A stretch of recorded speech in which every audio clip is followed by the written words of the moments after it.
Jeff Bezos, the owner of Amazon and the Washington Post, had his private text messages published by the National Enquirer supermarket tabloid last month. That reporting appears to have led to the dissolution of his marriage of 25 years. Tonight, Jeff Bezos says the Enquirer has threatened him that they will publish more of Bezos' text messages and intimate, embarrassing photos if he doesn't call off his investigation of the Enquirer and its parent company, AMI. He's been investigating the question of whether their actions against him were politically motivated. Because of AMI's involvement in the hush money scheme during the campaign that resulted in felony charges against the president's lawyer, Michael Cohen, and federal prosecutors implicating the president in those felonies.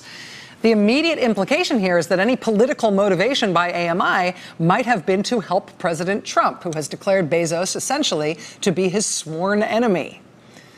That said, Bezos writes tonight about that potential political motivation, quote, "For reasons still to be better understood, the Saudi angle seems to hit a particularly sensitive nerve," meaning a sensitive nerve with AMI. He's referring to, well, some of what you can see here. What appears to be a strange relationship that AMI and its chief executive, David Pecker, have had recently with the government of Saudi Arabia. You might remember our reporting on this big, glossy MASH book that the Enquirer published last spring, celebrating the beauty and awesomeness of Saudi Arabia, and specifically its crown prince, MBS. Also, there was Pecker's Oval Office visits with advisors to the Saudi crown prince, while Pecker was reportedly trying to drum up some sort of business for his company in Saudi Arabia. Jeff Bezos is suggesting that AMI's Saudi connection may be the reason that Jeff Bezos was targeted by the Enquirer in the first place. He writes tonight that as the owner of the Washington Post, quote, "It's unavoidable that certain powerful people who experience Washington Post news coverage will wrongly conclude I am their enemy." Quote, "The Post's essential and unrelenting coverage of the murder of its columnist, Jamal Khashoggi, is undoubtedly unpopular in certain circles."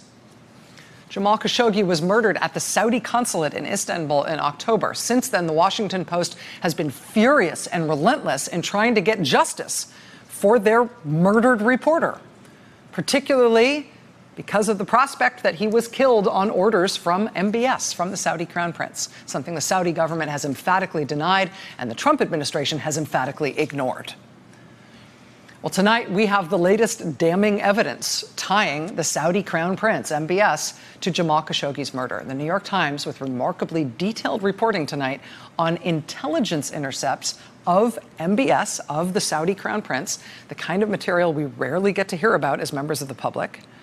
While the president has shown little interest in finding out who was responsible for murdering Jamal Khashoggi in that Saudi consulate, the Times reports that the intelligence community has actually been working hard at it, quote, "sifting through years of the Crown Prince's voice and text communications that the National Security Agency routinely intercepted and stored."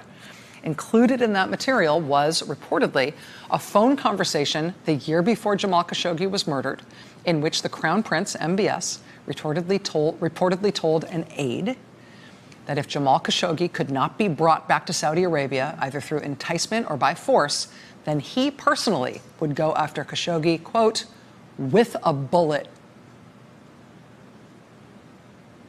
And yes, that's the same guy featured on the cover and on nearly every page of the National Enquirer's inexplicable special issue, the new transformative leader of the Magic Kingdom.